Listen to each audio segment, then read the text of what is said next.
Hello बच्चों, देखते हैं हम आज की क्लास में क्वेश्चन नंबर 3। क्या कहता है क्वेश्चन नंबर 3? अभाज्य गुणनखंड विधि द्वारा निम्नलिखित पूर्णांकों के एचसीएफ और एलसीएम ज्ञात कीजिए। है ना। अभाज्य गुणनखंड विधि द्वारा हमें क्या करना है कि जो पूर्णांक दिए गए हैं इन पूर्णांकों का एचसीएफ और एलसीएम हमें ज्ञात करना है। ठीक है बच्चों, देखते हैं पहला क्वेश्चन क्या है। 12, 15 और 21, मतलब इन तीन संख्याओं का देखना है। तो सबसे पहले मैं आपको एलसीएम निकाल के बता देता हूँ कि एलसीएम क्या होगा। तो यहाँ लिखेंगे, है ना, एलसीएम ऑफ 12, 15 और कितना हो जाएगा 21। ठीक है, इज इक्वल टू, देखो इसका एलसीएम कितना हो जाएगा। तो एलसीएम निकालेंगे तो कौन सी विधि से, वही भाग विधि से फिर से अप्लाई करेंगे, है ना। फिर भाग विधि लगाएंगे, कितना हो जाएगा 2 से डिवाइड हो जाएगा। चलो 2 से करते हैं, 6 होगा, नहीं कटेगा, 15 रह जाएगा, नहीं कटेगा, 21। फिर 2 से कैंसिल आउट होगा, 3 हो गया, 15 नहीं होगा, 21 नहीं होगा। फिर 3 से होगा 1, ये 3 से होगा 5 टाइम, 3 से होगा 7 टाइम, फिर 5 से होगा 1, 1, 7, फिर 7 से होगा 1, 1, 1। तो इन सभी का अगर हम एलसीएम की बात देखें तो देखो 2 दूनी 4, 4 तिया 12, 12 पंचे 60 और 60 साथ कितना होता है 420। ठीक है, और अगर हम एचसीएफ देखें, HCF of 12, 15 and 21 is equal to, ठीक है, तो एचसीएफ कैसे निकालेंगे। तो एचसीएफ वही भाग विधि, लेकिन भाग विधि कैसे देखेंगे कि यहाँ से कोई दो संख्याओं को उठाओ। पहले मैं दो संख्याओं को लेता हूँ, है ना, बड़ी संख्या पे छोटी संख्या का भाग दे देते हैं। तो 15 हो गया और ये 12 हो गया, भाग दो यार, कितने बार जाएगा, एक बार जाएगा। तो कितना हो जाएगा 12, घटा दो कितना आएगा 3। ठीक है, अब ये 12 यहाँ आ जाएगा, तो 3 चौ 12, ये 12 हो गया। ठीक, घटा दो 0, शेषफल कितना आ गया 0। तो अंतिम भाजक ही क्या कहलाता है, बताओ जल्दी से, क्या कहलाता है, एचसीएफ कहलाता है। तो अभी एचसीएफ ये तीनों संख्याओं का नहीं हुआ, ये केवल 12 और 15 का हुआ। अब हम देखेंगे जो एचसीएफ इन दो संख्याओं का निकला, इस एचसीएफ से जो बची हुई संख्या उसमें भाग देंगे। 3 से भाग देते हैं 21 में, तो भैया 7 3 21, 0 आ गया। मतलब इसके लिए भी जो अंतिम भाजक क्या निकला, 3 ही निकला। तो क्या हो जाएगा, इन तीनों संख्याओं का जो एचसीएफ होगा वो कितना होगा, 3 होगा। ठीक है, अब देखिए क्वेश्चन नंबर 2 कितना है 17, है ना। इसके बाद देखते हैं एलसीएम ऑफ 17, 23 और 29 इज इक्वल टू। ठीक है, अब इसका एलसीएम देखेंगे। तो एलसीएम कैसे निकालेंगे, वही भाग विधि, 17, 23, 29। 2 से डिवाइड होगा, नहीं होगा, 3 से होगा, 9 नहीं होगा, 3 से भी, है ना, 4 से होगा, नहीं होगा, 5 से नहीं होगा, 6 से 7 से, तो अगर मान 2 एकम 2, ठीक है, 7 से भी नहीं होगा, सीधे 17 से हो जाएगा ये। ठीक है, अगर हम इसकी किसकी बात करें, एलसीएम की बात करें तो 17 से हो जाएगा। तो ये 17 से कट जाएगा क्योंकि तीनों अभाज्य संख्या है ना। तो 17, तो सॉरी 1, 23 और ये 29, फिर 23 से होगा, तो फिर 1, 1, 29, फिर 29 से होगा 1, 1 और 1।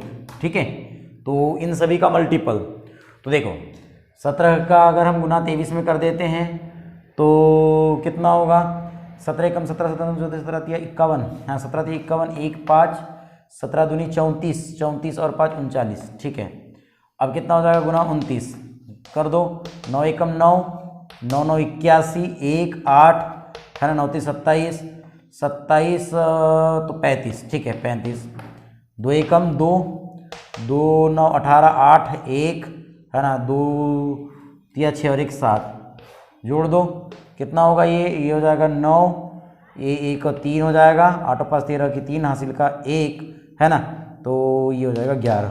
ठीक है, 7 और 3 10 और 11, तो कितना होगा इसका 11,339। ठीक है, 11,339। और एचसीएफ की बात करते हैं तो एचसीएफ देखो, एचसीएफ इज इक्वल टू, यानी एचसीएफ ऑफ 17, 23 और 29 इज इक्वल टू, अब एक बात बता दे रहा हूँ मैं आपको, यहाँ पर एचसीएफ ज्ञात करने की जरूरत ही नहीं है। जब भी हमें 3 अभाज्य संख्याएं दी रहती है, उन अभाज्य संख्याओं का जो एचसीएफ होता है, महत्तम समापवर्तक होता है, वो हमेशा 1 होता है। ये बात याद रखिएगा। तो इसका आंसर कितना हो जाएगा? 1 हो जाएगा। ठीक है, अब देखते हैं नेक्स्ट कितना दिया हुआ ये है ना। तो LCM ऑफ 8, 9, 25, इन तीनों का क्या देखेंगे हम? LCM देखेंगे। तो LCM वही भाग विधि है ना, 8, 9, 25, 2 से कट जाएगा, 4 दूनी 8, 9 नहीं कटेगा, 25 नहीं कटेगा, फिर 2 से कटेगा 2 बार है ना, 2 दूनी 4, 9 नहीं कटेगा, 25 नहीं कटेगा, फिर 2 कट जाएगा एक बार में है ना, ये 9 रह जाएगा, 25। अब 3 से कटेगा, 1 तो रह जाएगा, 3 3 9 और 25, फिर 3 से कटेगा 1, ठीक है, 1 हो गया ये, 1 हो गया ये, 25 हो गया, और 25 5 से कट जाएगा 1 1 और ये 5, फिर 5 से कट जाएगा 1 1 1, ठीक है। तो 2 दूनी 4, 4 दूनी 8, 3 3 9, 5 25, मतलब सभी का मल्टीपल हो जाएगा। ठीक है, तो सभी का मल्टीपल कितना होगा?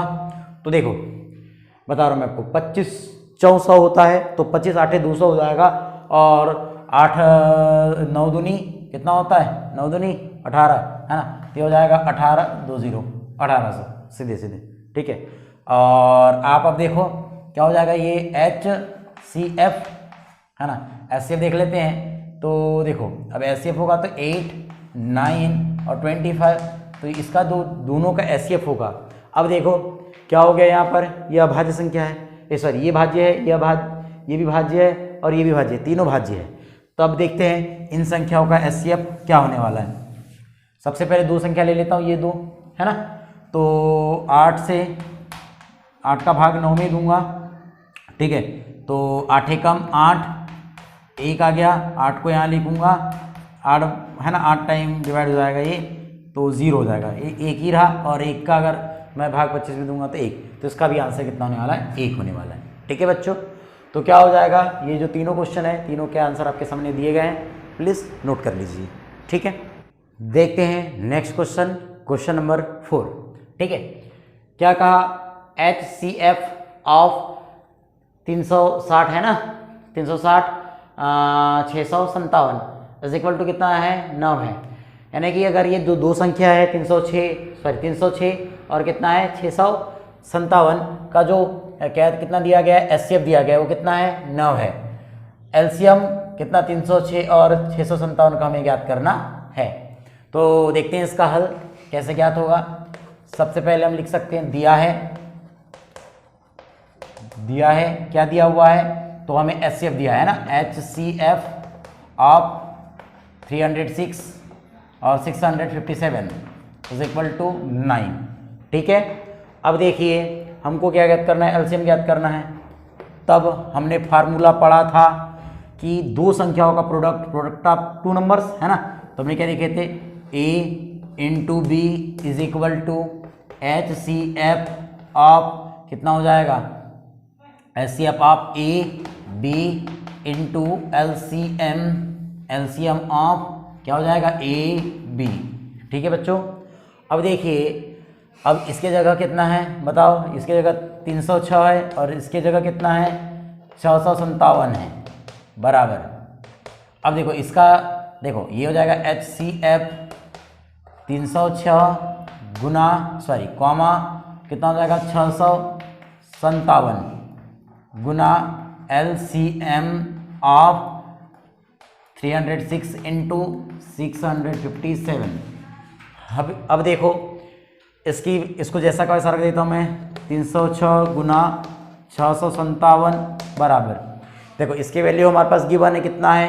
9 है, 9 इंटू LCM, देखो अब इसका ज्ञात करना है, कितना हो जाएगा? LCM of 306 into 657।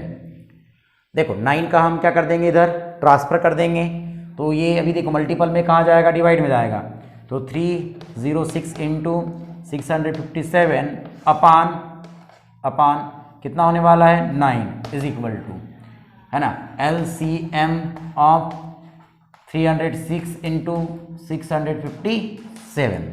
चलो कैंसिल करते हैं, देखो 9 से कट जाएगा, देखो 9 1 9 2 18 9 3 27 9 3 27 बच गया कितना 3 9 4 36 9 4 36 कट गया। अब इस 34 का मल्टीपल कर दो, है ना। तो 34 का गुना किस में करूँगा, इसमें करूँगा, ठीक है। अब जब 34 का गुना करूँगा तो क्या हो जाएगा देखते हैं। तो पहले अब देखो गुना करेंगे तो ये हो जाएगा 4 7 28 8 2 4 पंचे 20 20 और 2 22 2 2 रह गया, है ना। 4 6 24 25 26 3 का गुना करेंगे 3 7 21 1 2 रह जाएगा, है ना। 3 5 15 15 और 2 17 के साथ हासिल का 1 और 3 6 18 18 और 1 19, ठीक है। अब हल कर लो इसको तो ये 8 की 8 हो जाएगा, 2 और 1 3 हो जाएगा, 6 और 7 कितना हो जाएगा हमारा 13 13 की 3 हासिल का 1, है ना, हासिल का 1 9 और, है ना, हासिल का 1 तो 9 के 10 10 और ये कितना हो जाएगा हमारा 2 12, है ना। 10 और 2 12 की 2 हासिल का 1 और ये 1 और 1 2, ठीक है। तो कितना आंसर आ गया 22,338 LCM ऑफ 306 गुना 657, यानी LCM कितना हो जाएगा 306 और 306 657 का 22,338, ठीक है बच्चों। देखते हैं बच्चों क्वेश्चन नंबर 5। क्वेश्चन नंबर 5 क्या है, जांच कीजिए कि क्या किसी प्राकृत संख्या n के लिए संख्या 6n अंक 0 पर समाप्त हो सकती है, ठीक है। बहुत अच्छा प्रश्न है, इसको समझना बहुत अच्छे से, ठीक है। हमें ये बोला है कि क्या किसी प्राकृत संख्या n के लिए, क्या किसी प्राकृत संख्या n के लिए, मतलब n एक कौन सी संख्या है, प्राकृत संख्या नेचुरल नंबर है ना, n is equal to 1 2 up so on, ठीक है। संख्या है ना 6n अंक 0 पर समाप्त हो सकती है। तो यदि अगर मैं n की वैल्यू अगर क्या रख दूं, प्राकृत संख्या रख दूं, तो मुझे बताना है कि ये जो 6 जो n हो जाएगी वो 0 पर क्या होगी, समाप्त होगी, हमको ये बताना है। तो देखो सबसे पहले मैं आपको बता दूं कि हम जैसे 6n लिखे हैं, तो 6n की अगर बात करें तो मैं 6 के अगर फैक्टर निकालने की कोशिश करूं, है ना, गुणनखंड निकालने की कोशिश करूं, तो 6 को मैं लिख सकता हूं 2 × 3, है ना, 2 × 3 लिख सकता हूं और whole raise to the power कितना हो जाएगा, n हो जाएगा, whole raise to the power कितना हो जाएगा, n हो जाएगा। अब देखिए कि जो 6 को मैंने क्या लिखा, 2 × 3 लिखा हूं, 2 × 3 the whole raise to the power n लिख दिया हूं। तो अब देखो कि अगर 2 गुना 3 करता हूं, तो देखो अब 2 का गुना किसी भी संख्या में कर दूं या 3 का गुना किसी भी संख्या में कर दूं, लेकिन यह यहां पर 5 आया, दिख रहा है अपने पास 5 दिख रहा है क्या, 5 है, नहीं दिख रहा है। जब 6 के फैक्टर या 6 के गुणनखंड में 5 नहीं है तो आधारभूत प्रमेय की परिभाषा से क्या होगा कि अगर हम क्या कहते हैं अद्वितीय, है ना, गुणनखंड अद्वितीय की परिभाषा से क्या हो जाएगा कि जब यहाँ पर कोई भी गुणनखंड 5 नहीं है, जब गुणनखंड 5 है ही नहीं, क्योंकि जब किसी भी संख्या में अगर हम 5 का गुना करते हैं तो क्या हो सकता है, अगर मैं 2 में 5 का गुना करता तो 5 दूनी 10 हो सकता था, इकाई का अंक 0 आ सकता था। लेकिन जब भी आप यहाँ पर 1 रखो, 2 रखो, 3 रखो, कितना भी रखो, लेकिन उसके फैक्टर में 5 हो सकता है क्या, नहीं हो सकता। जब इसका फैक्टर 5 नहीं हो सकता, फैक्टर मतलब गुणनखंड, है ना, अगर 5 नहीं हो सकता है तो इस संख्या को अगर मैं 6n मतलब n की वैल्यू अगर कुछ भी प्राकृत संख्या रख दूं तो उसका इकाई का अंक 0 नहीं हो सकता। तो हम यहाँ लिखेंगे यह संभव नहीं है, किसकी परिभाषा से, तो आधारभूत, है ना, आधारभूत प्रमेय की परिभाषा से, ठीक है। आप इस बात को याद रखिएगा। देखते हैं क्वेश्चन नंबर 6 क्या दिया गया है आपके पास। क्वेश्चन नंबर 6 दिया गया है, व्याख्या कीजिए कि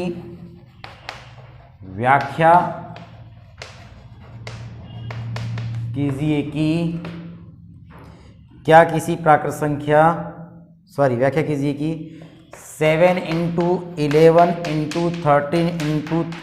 13 प्लस 13 और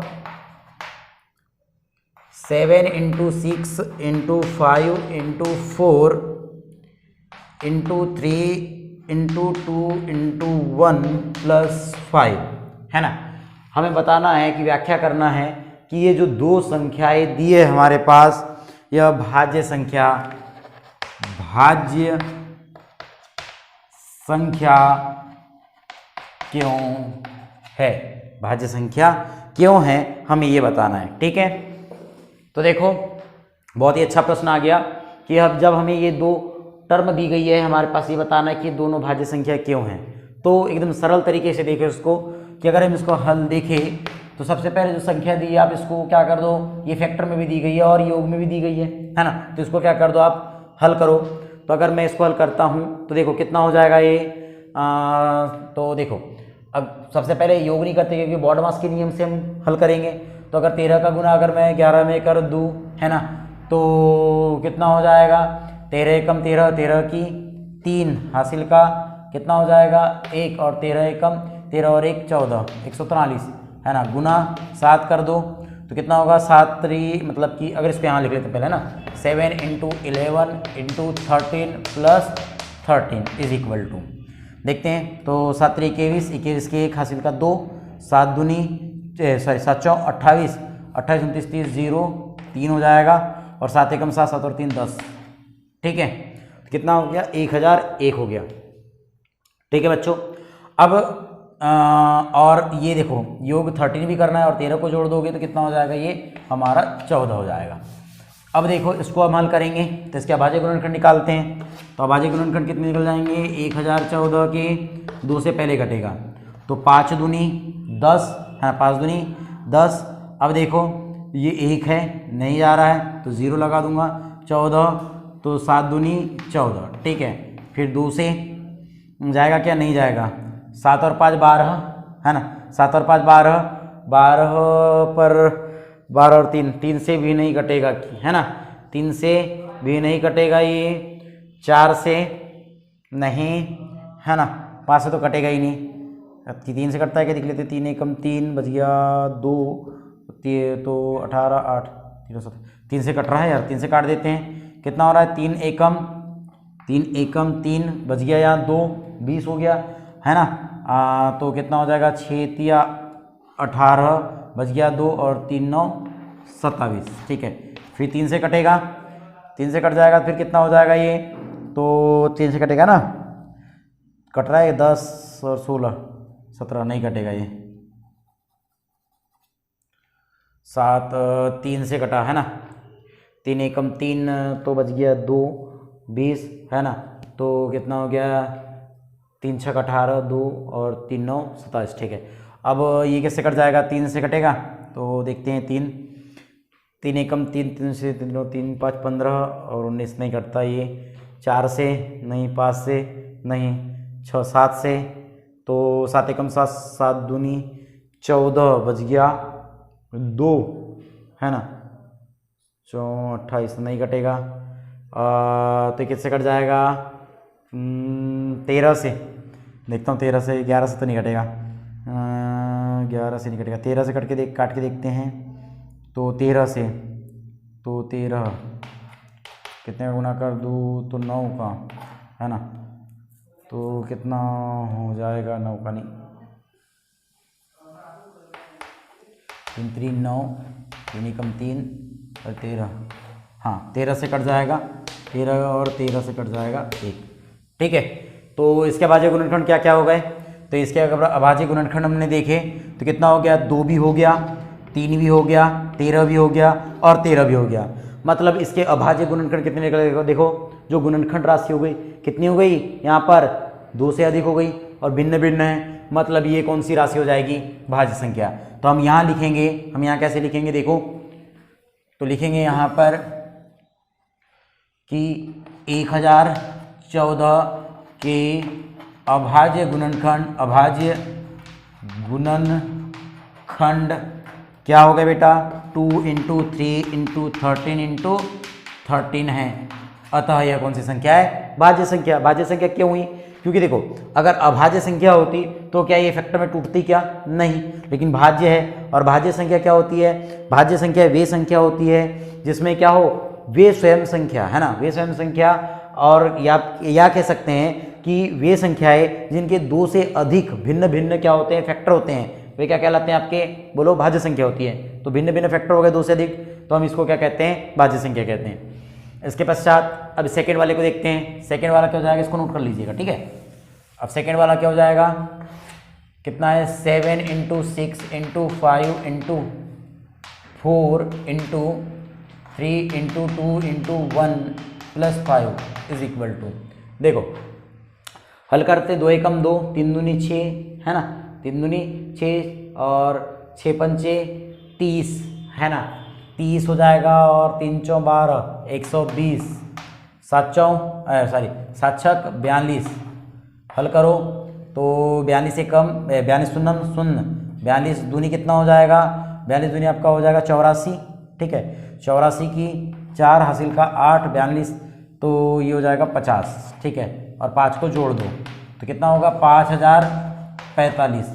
अब 5045 के अभाज्य गुणनखंड निकाल देते हैं, ठीक है बच्चों, तो कितना हो जाएगा 5045 के अभाज्य गुणनखंड निकालेंगे तो 2 से डिवाइड होगा क्या, नहीं होगा, 3 से 5 और 5 10, तो 3 से भी नहीं होगा है ना, क्योंकि 5 एकम 5 बच गया 2 है ना, 3 एकम 3 2 और 20 हो जाएगा, तो 6 नहीं कटता ना, ठीक है, 5 से कट जाएगा सीधे, तो 5 एकम 5 शून्य की शून्य रख दो है ना, फिर 45 5 9 45, ठीक है, फिर कितने से कट जाएगा, 5 से नहीं कटेगा, 6 से नहीं, 7 से, तो 7 एकम 7 3 39 हो जाएगा, नहीं कटेगा, 13 11 से, 11 एकम 11 नहीं कटता है ना, 12 13 से, तो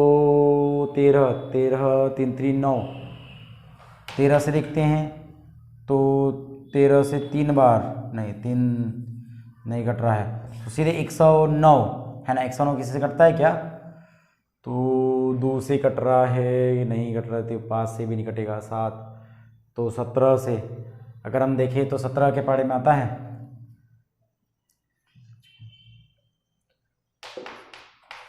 साथ ही 49 9 हासिल का 4 7 एकम 7 7 और नहीं ज़्यादा हो जाता है, तो अगर मैं इसको सीधे 109 ही लिख दूँ तो भी कितना हो गया बोलो, 5 गुना 109, 5 गुना 109, तो देखो जब 5 गुना 109 लिखा फिर भी इसके कितने गुणनखंड हुए, 2 गुणनखंड हुए अलग अलग, तो ये क्या संख्या है, यह अभी कौन सी संख्या है, भाज्य संख्या है, तो हम कह सकते हैं कि जो दी गई संख्या है, दी गई संख्या कौन कौन सी है, 7 इंटू 11 इंटू 13 प्लस 13 और 7 into 6 into 5 into 4 into 3 into 2 into 1 plus 5, क्या एक भाज्य संख्या है, ठीक है बच्चों।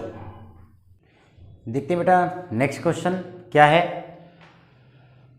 किसी खेल के मैदान के चारों ओर एक वृत्ताकार पथ है, कोई खेल का मैदान है उसके चारों ओर एक वृत्ताकार पथ है, इस मैदान का एक चक्कर लगाने में सोनिया को, जो मैदान है उसका चक्कर लगाने में सोनिया को 18 मिनट लगते हैं, जबकि इसी मैदान का चक्कर लगाने में रवि को 12 मिनट लगते हैं, ठीक है, मान के चलो ये मैदान है खेल का, इसके चारों ओर ये वृत्ताकार पथ हो गया, ठीक है, इस पथ पर ये सोनिया नाम की कोई लड़की है, ये अगर एक चक्कर पूरा लगाती है तो उसको समय लगते हैं 18 मिनट, उसको समय लगते हैं कितने 18 मिनट, और अगर वो रवि दौड़ता है इसी बिंदु से और एक वृत्ताकार पथ पूरा कंप्लीट करता है तो वो कितना मिनट लग रहा है बेटा, 12 मिनट लग रहा है। मान लीजिए वे दोनों एक ही स्थान और एक ही समय पर चलना प्रारंभ करते हैं, है ना, एक ही समय चलना प्रारंभ करके एक ही दिशा में चलते हैं, है ना, वो एक ही स्थान से एक ही समय पर एक ही दिशा में चलना प्रारंभ करते हैं, कितने समय बाद वे पुनः प्रारंभिक स्थान पर मिलेंगे, है ना। जब भी ऐसे क्वेश्चन आते हैं आपके पास कि अगर कोई वस्तु है कि अगर एक का टाइम इतना है दूसरे का टाइम इतना है और वो एक साथ चलना प्रारंभ कर रहे हैं, कितने समय बाद मिलेंगे, तब हम वहां पर उन संख्याओं का क्या ज्ञात करते हैं, एलसीएम ज्ञात करते हैं। क्या ज्ञात करते हैं बेटा, एलसीएम। तब देखेंगे हल में हम सीधे सीधे बता रहा हूं मैं आपको कि 18 मिनट लग रहे हैं किसको, सोनिया को, तो यहां लिखेंगे दिया है सोनिया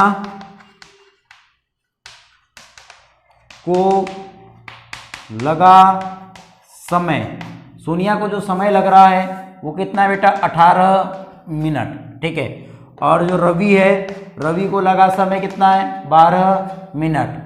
तब वे दोनों वे दोनों जब उस वृत्ताकार पथ में दौड़ेंगे और एक साथ दौड़ रहे हैं, एक ही दिशा में दौड़ रहे हैं, एक ही समय पर दौड़ रहे हैं, तो वे पुनः एक साथ कब मिलेंगे, एक दूसरे को कब क्रॉस करेंगे, ये बोल रहा है। ठीक है, तब हम बात कर लेते हैं इन दोनों के एलसीएम की। तो कितना देख लेते हैं, ये 18 हो गया, ये 12 हो गया। ठीक है, तो देखो 2 से कटेगा तो कितना होगा, 9 दूनी 18, ये 2 से 6 से कट जाएगा, है ना, तो कितना, 2 छक 12, फिर 2 से कटेगा 9, 3, 3 से कट जाएगा 3, 1, फिर 3 से कट जाएगा 1 और 1। ठीक है, तो देखो कितना आ गया, 2 दूनी 4, है ना, 3 3 9 और 9 चौक 36। तब क्या कहेंगे, अतः वे दोनों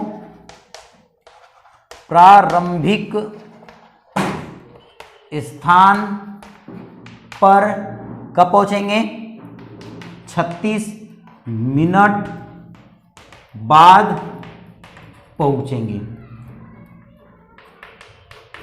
ठीक है, तो मतलब उनको प्रारंभिक स्थान पर पहुंचने के लिए कितना समय लग जाएगा, 36 मिनट लग जाएगा। ठीक है बच्चों, देखते हैं इसके बाद जो एक्सरसाइज है 1.3 उसके इंट्रोडक्शन को नेक्स्ट वीडियो में। ठीक है, थैंक यू।